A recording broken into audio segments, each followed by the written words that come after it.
সুপ্রাচীন কাল থেকেই পানিহাটি ঈশ্বর বিশ্বাসী মানুষের কাছে পুণ্য তীর্থভূমি। গঙ্গার তীরে একাধিক ঘাট পানিহাটির আর এক আকর্ষণ। আজকে আমরা পৌঁছে গেলাম পানিহাটির ত্রাণবাবুর ঘাট।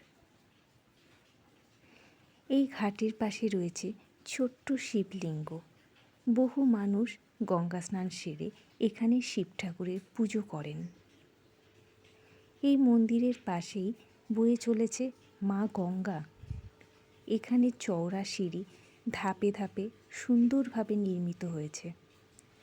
মা গঙ্গা এখানে সুন্দরভাবে বয়ে চলেছে। বহু মানুষ এখানে গঙ্গা স্নান করতে আসেন। এখানকার প্রাকৃতিক সৌন্দর্য খুবই সুন্দর, শান্ত এবং মনোরম পরিবেশ এখানে লক্ষ্য করা যায়। মা গঙ্গাকে দেখে আমরা যেন অন্যরকম এক শান্তি অনুভব করি। এখানকার বিখ্যাত কালী মন্দির হল ত্রাণবাবুর কালী মন্দির। এই মন্দিরের ঠিক বাঁ দিকে রয়েছে পানিহাটি ঠাকুরবাড়ির সৎসঙ্গ।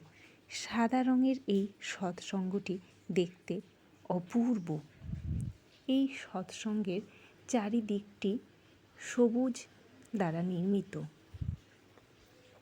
সবুজ বাগানে আচ্ছন্ন সৎসঙ্গটি সত্যি অপূর্ব দেখতে।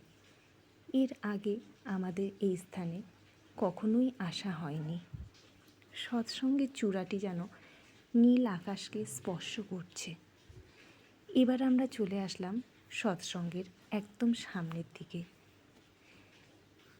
সৎসঙ্গটি দেখতে ভীষণই সুন্দর। তো বন্ধুরা, তোমরা যদি কখনো কেউ পানিহাটিতে এসে থাকো তো অবশ্যই ত্রাণবাবুর ঘাট এবং ঠাকুরবাড়ি পানিহাটি সৎসঙ্গে